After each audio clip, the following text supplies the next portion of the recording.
사람의 이 뇌세포가 316억 개, 발음도 잘 안 되네.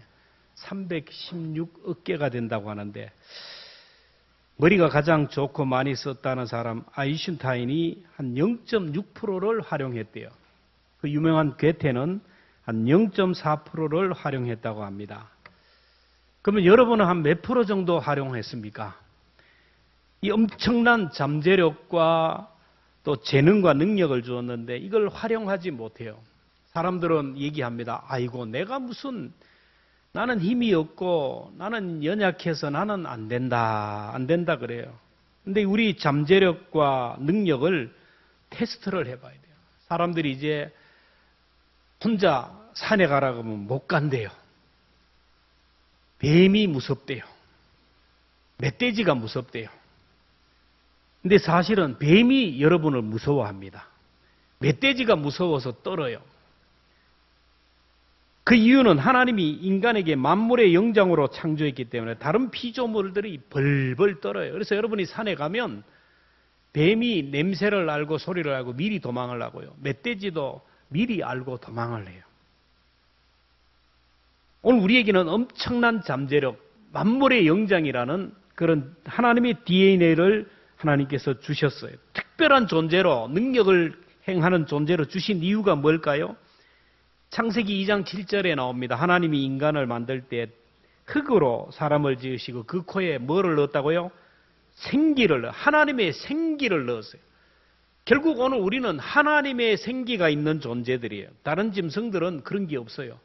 그래서 우리 자체가 두려운 게 아니고 우리 속에 있는 하나님의 생기, 하나님의 이미지 때문에 모든 피조물들이 두려워하고 떠는 거예요.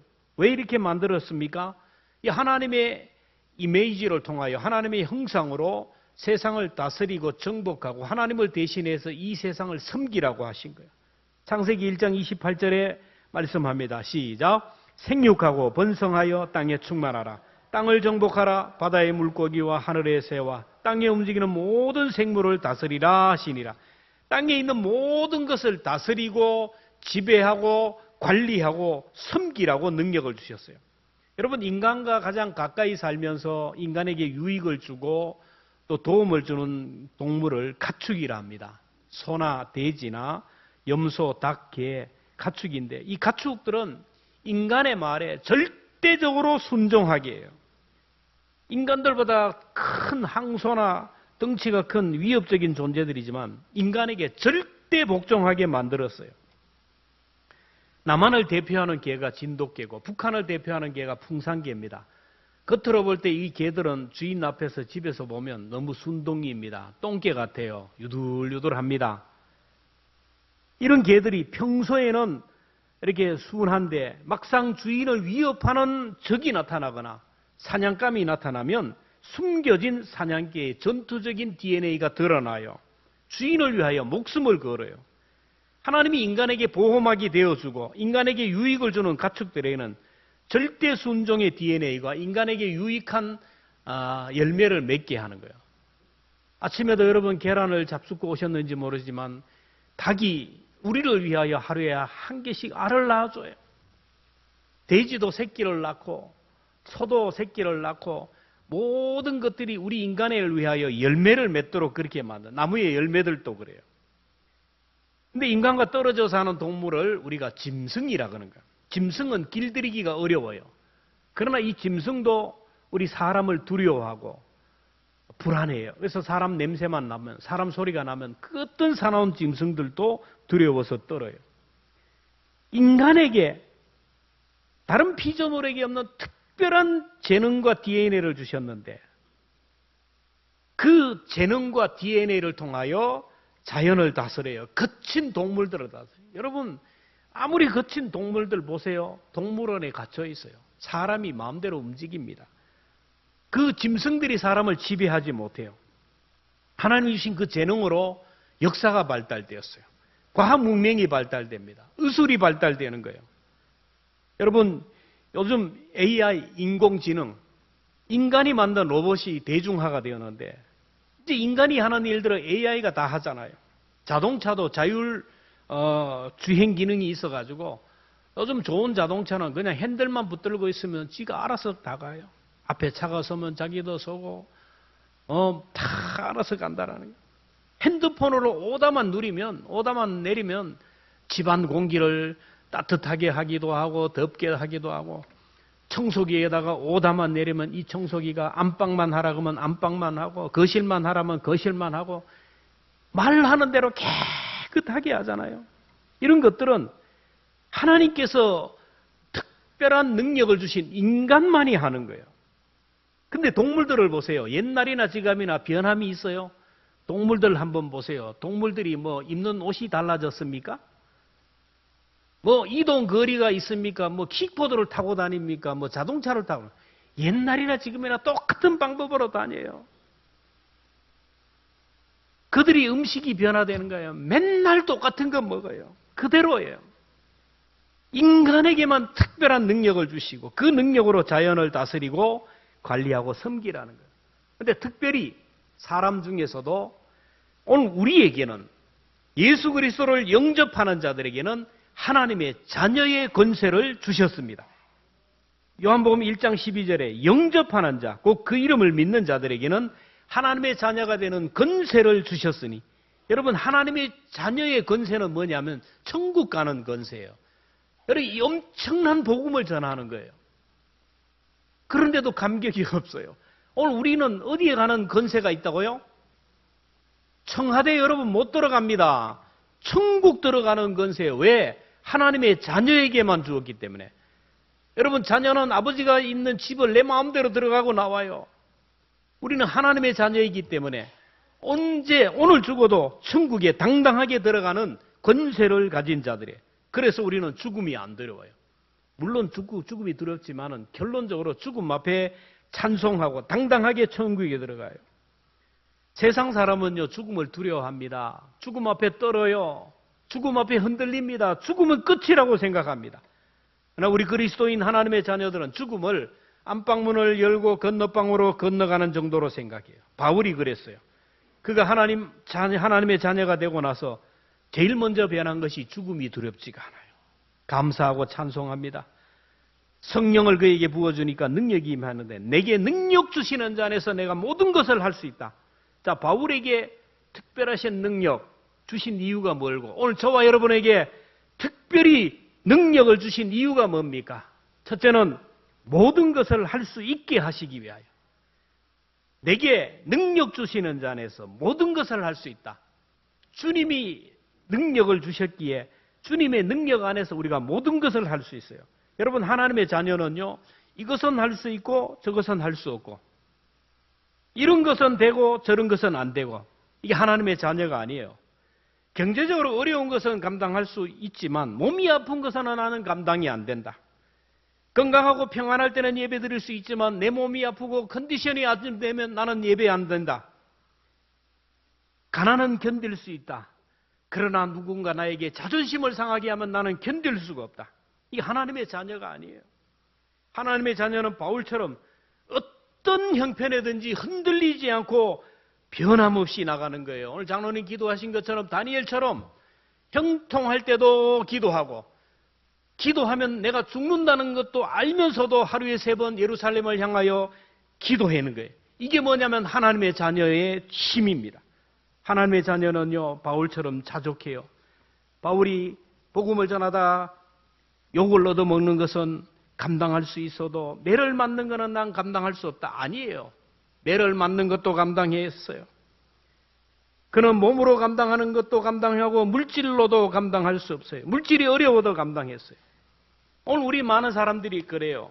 자꾸 치우쳐요. 몸이 좀 아프면 나는 안 된다. 건강염려증에 쌓여가지고 몸에 내 몸 때문에 꼼짝을 못하는 사람이 있어요. 일주일에 한 번은 예배를 감당할 수 있지만 그 이상은 나는 감당할 수가 없다. 나는 새벽 기도는 절대로 감당 안 된다. 11조는 온전히 감당할 수 없다. 여러분 하나님의 자녀는 이런저런 환경을 이길 수 있고 내게 능력 주시는 자 안에서 내가 모든 것을 할 줄로 믿습니다. 바울이 복음을 전하다가 체포되었어요. 감옥에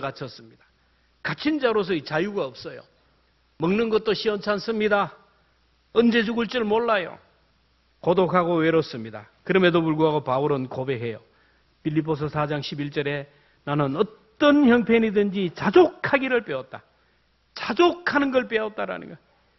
빌립보 감옥에 갇히자 사람들이 막 걱정하고 염려합니다. 바울 목사님이 자유의 몸이 되었을 때는 마음대로 복음을 전하고 병자도 고치고 기적을 행했는데 이제 감옥에 갇혔으니 선교는 끝났다. 하나님의 선교는 끝났다. 그래서 바울에게 선교 지원금을 끊어버렸어요.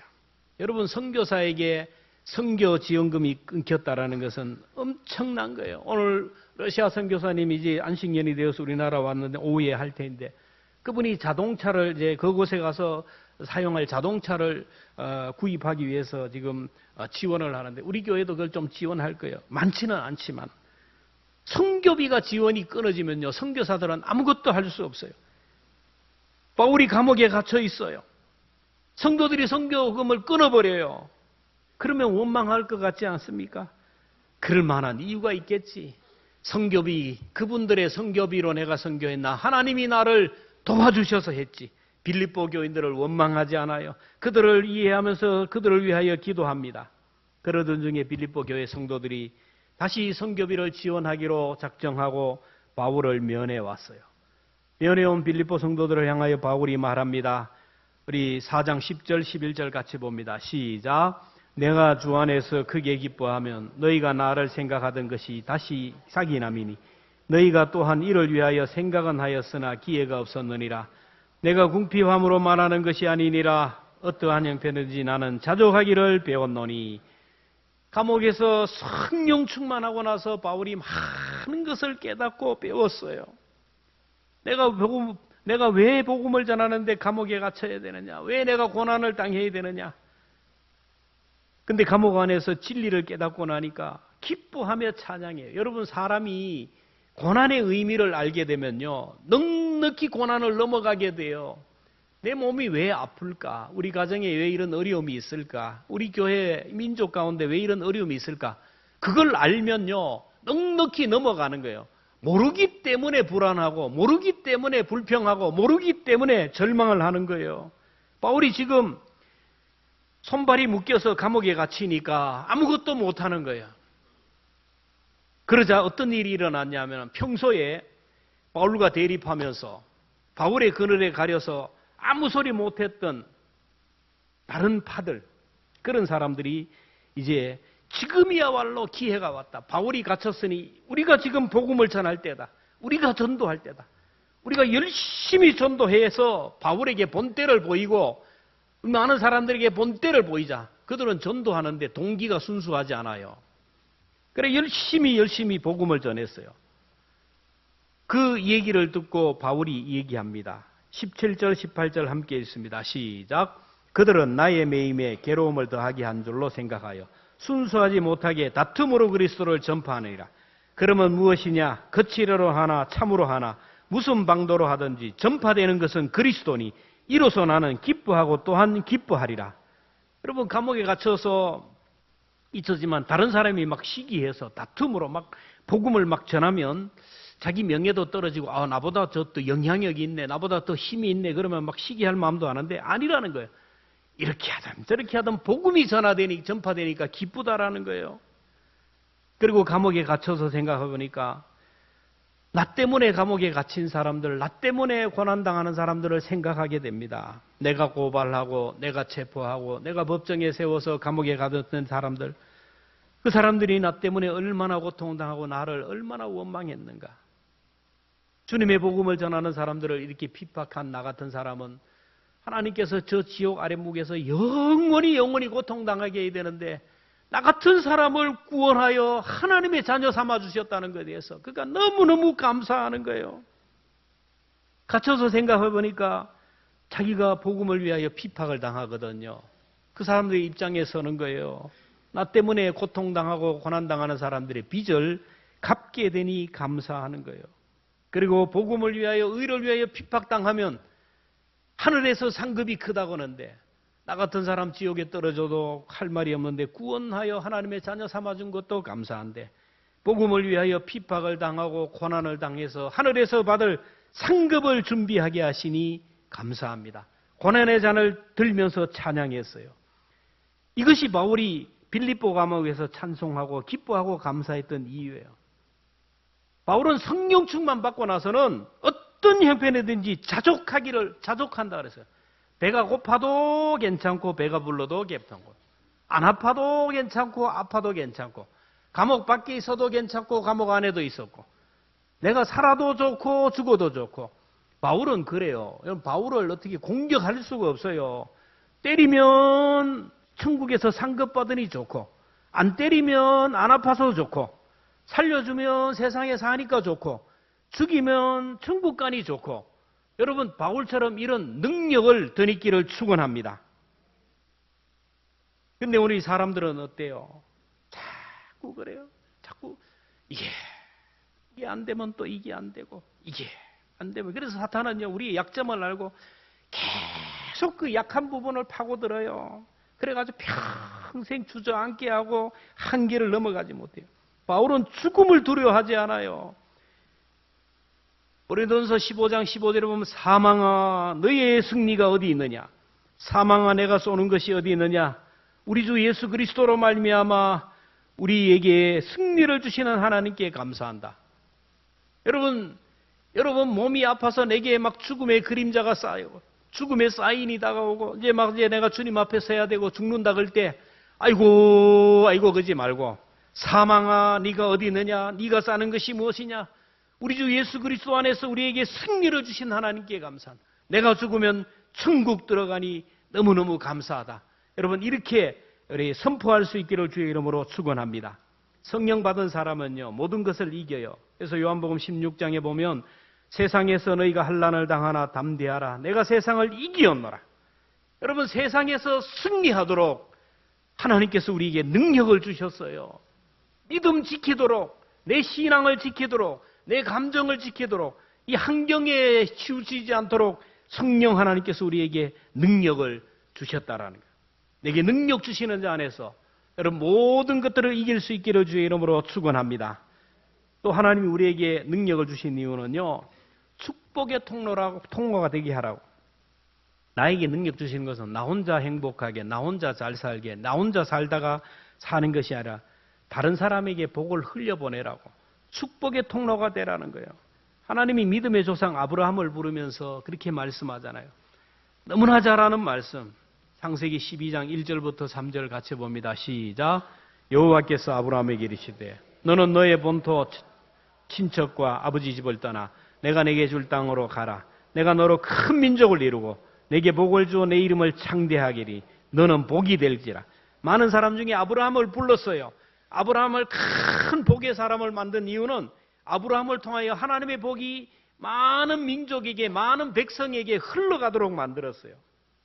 그래서 아브라함 때문에 복받은 사람이 많잖아요. 아브라함의 조카 롯이 아브라함 따라다니다가 복을 받았어요. 아브라함의 아들 이삭과 야곱도 아브라함 때문에 복을 받았어요.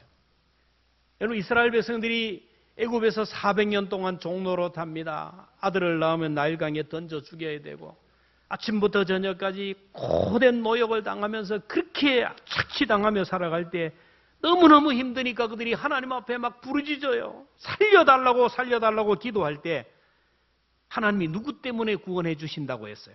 자, 출애굽기 2장 24절 25절입니다. 같이 봅니다. 시작.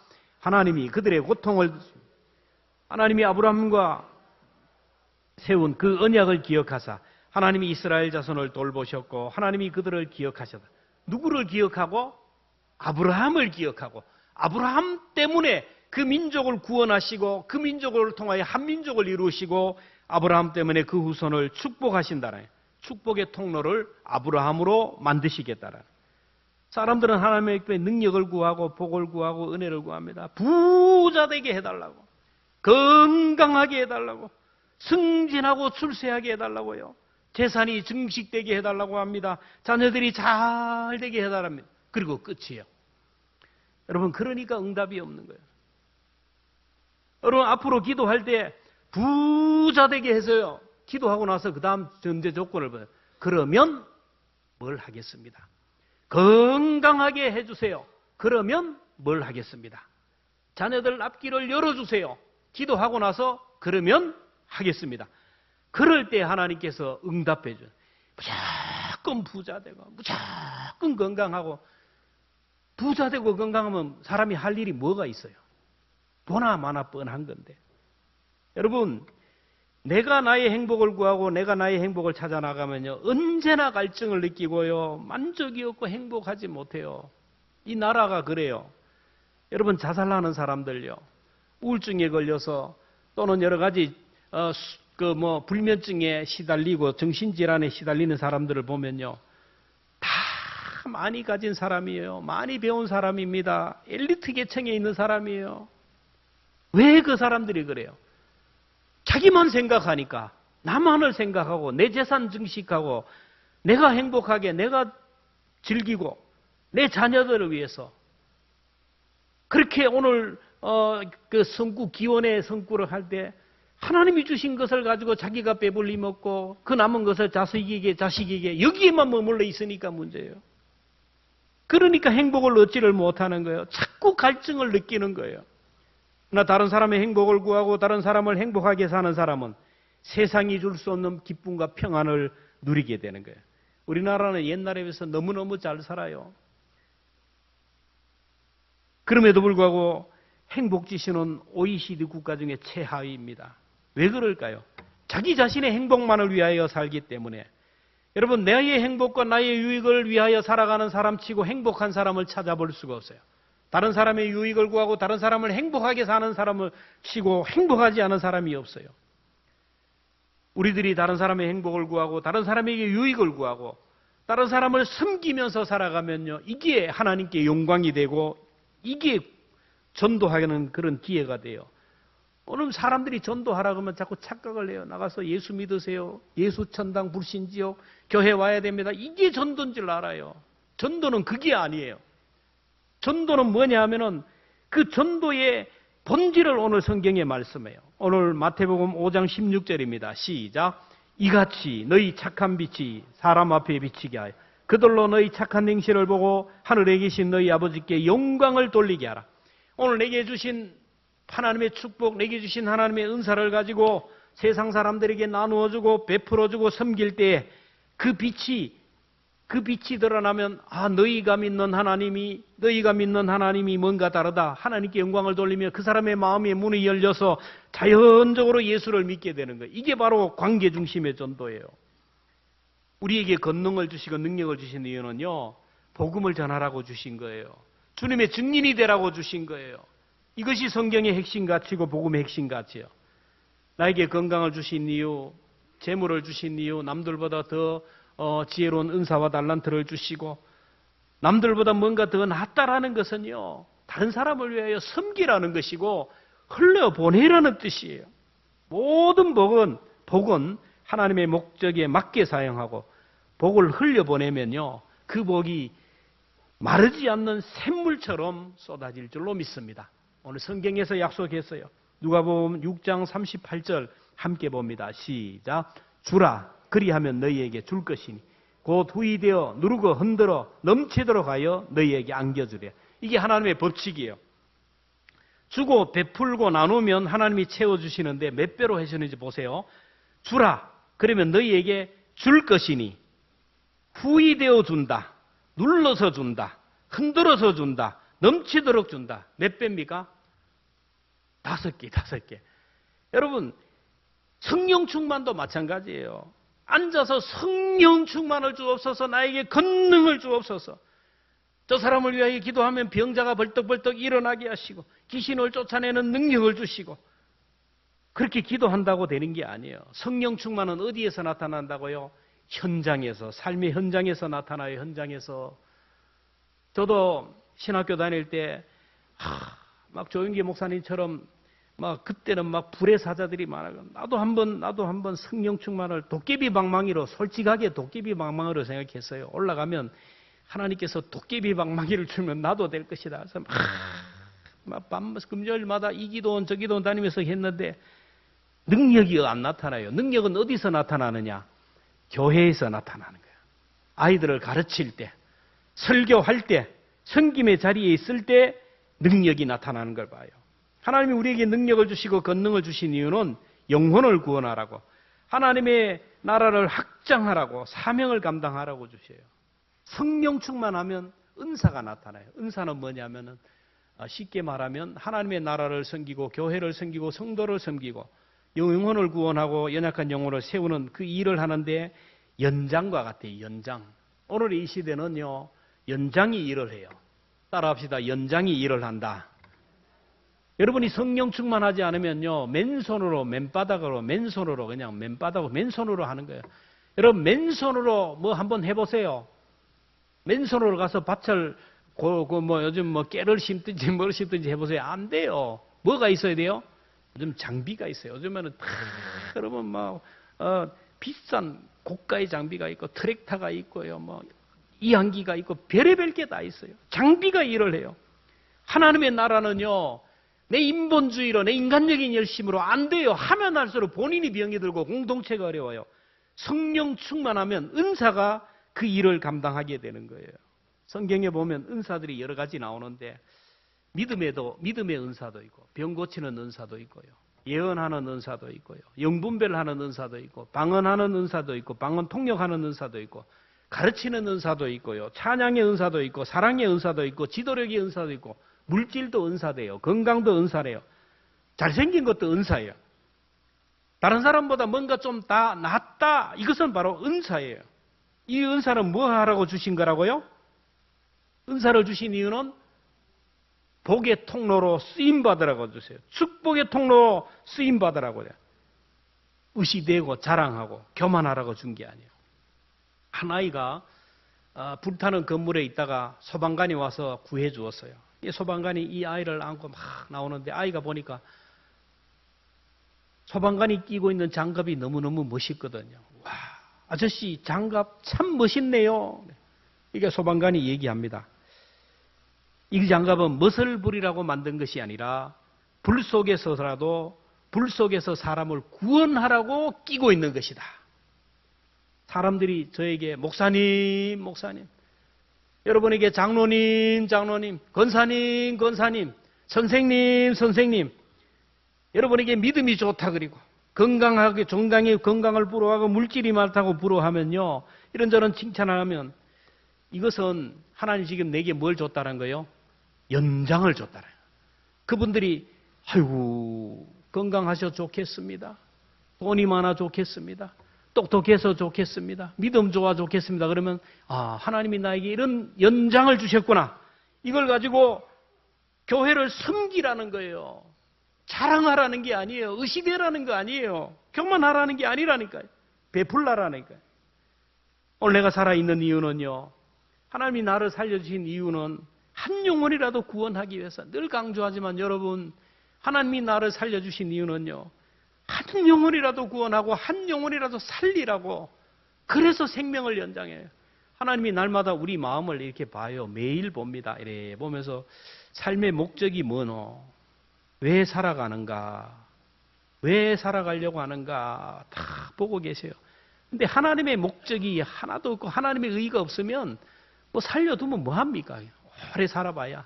여러분, 하나님이 보실 때 뭔가 살려줘야 할 목적, 삶의 목적, 하나님이 내 생명을 계속 이어가게 만드는 그런 분명한 삶의 목적을 꼭 가질 수 있기를 주의 이름으로 축원합니다. 믿다가 낙심한 영혼을 구원하고 그 영혼을 전도하기 위하여 하는 거예요. 이게 거예요. 마지막으로 하나님이 나에게 능력을 주신 이유는 능력을 개발하고 활용하라고 하는 거예요. 하나님이 주신 은사는 씨앗과 같고 종자와 같아요. 파종할 때 열매가 맺어요. 하나를 그냥 두면 아무것도 없어요. 그러나 심으면 30배, 60배, 100배의 열매를 맺어요. 여러분, 이제 제가 청년들한테 이제 특강 겸 강의를 하는데 성령론을 얘기하면서 은사 테스트를 한번 해준다 그랬어요. 하나님이 내게 주신 은사가 무엇인지, 하나님이 나에게 주신 달란트가 무엇인지를 알아야 활용을 하고 이걸 개발하게 돼요.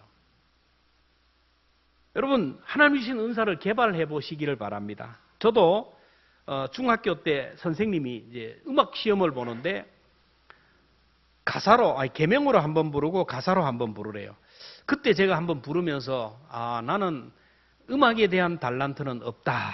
그때 판단을 했어요. 나는 절대로 음대를 안 가고 성악은 죽어도 안 하겠다. 그러나 찬송은 된다. 요 정도예요. 근데 어느 날 선생님이 아이들 앞에서 뭔가 발표하래요.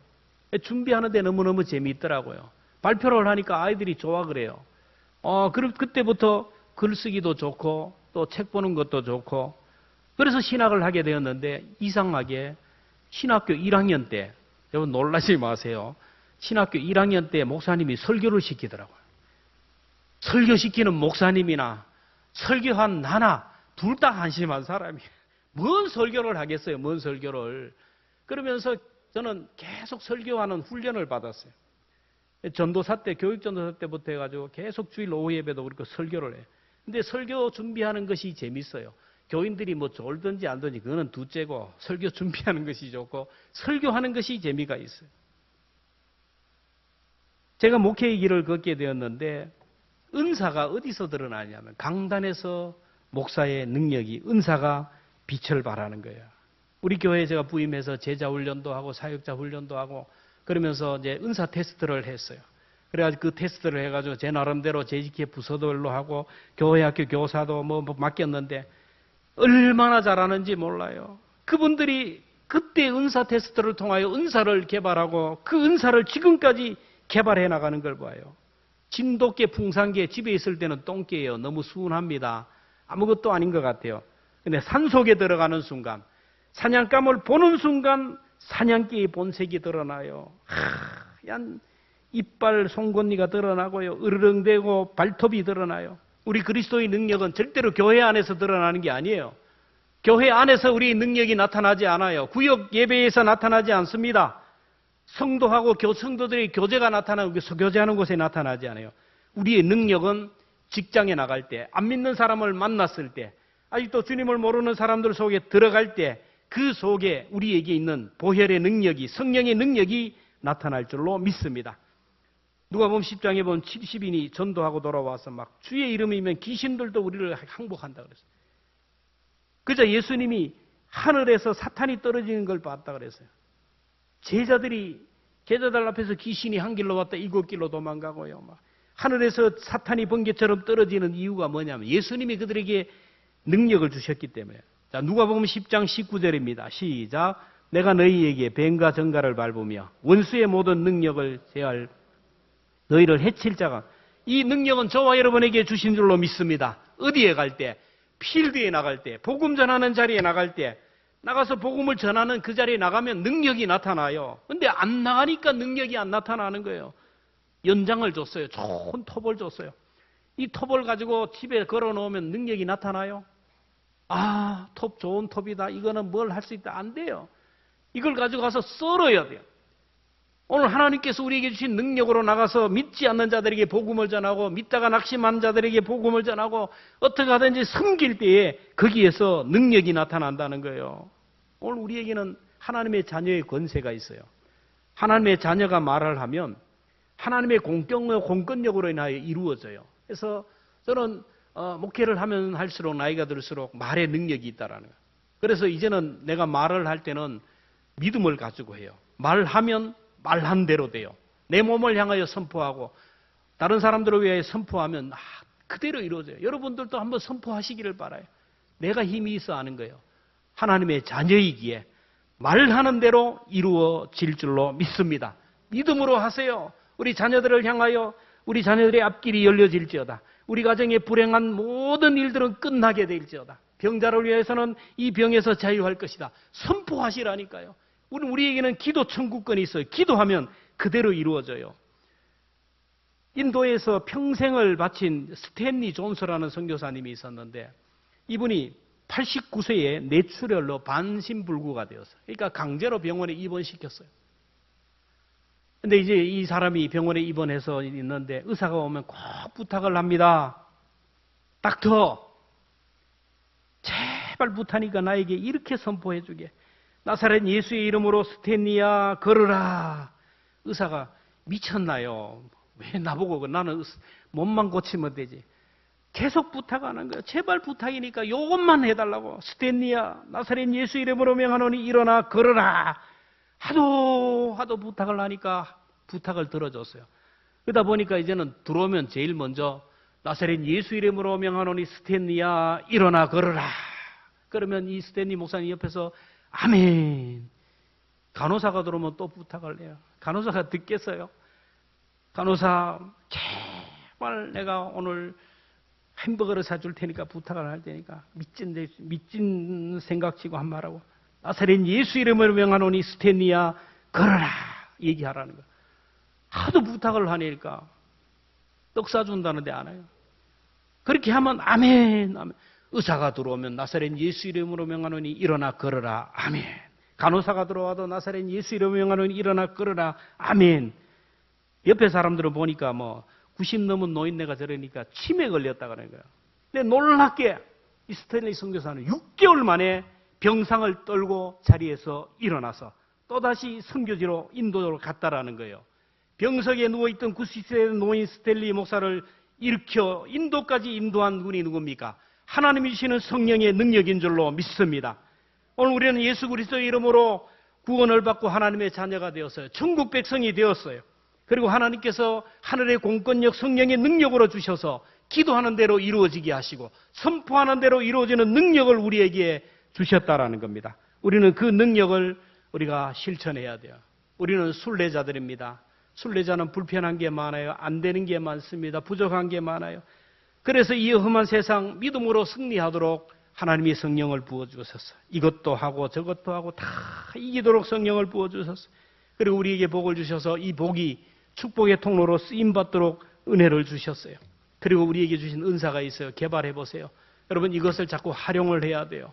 자꾸 기도도 해보고 나가서 아이들도 전도해보고 전도도 해보고 이런저런 일을 하다 보면 내게 주신 은사가 무엇인지를 알게 되는 거예요. 길에 겁을 먹고 나는 안 된다, 나는 받은 게 없다 하지 말고 삶의 현장에 가서 열심히 해보세요. 그러면 주신 은사가 무엇인지 깨닫게 되고 은사를 개발하게 될 거예요. 오늘 말씀을 한마디로 찬송으로 요약한 찬송이 있습니다. 우리 자리에서 일어납니다. 191장 함께 찬송하겠습니다. 우리가 살아가는 것은 순례의 길입니다. 우리 순례의 길에 부족한 게 너무 많아요. 성령의 능력으로 우리는 모든 것을 할 수 있어야 됩니다. 순례의 길에 나만 가면 안 됩니다. 다른 사람과 함께 승리해야 됩니다. 축복의 통로가 되어야 됩니다. 순례의 길에 또 우리가 그냥 그렇게 가면 안 돼요. 행복한 순례의 길이 되어야 됩니다. 우리 말씀을 생각하면서 함께 찬송하겠습니다.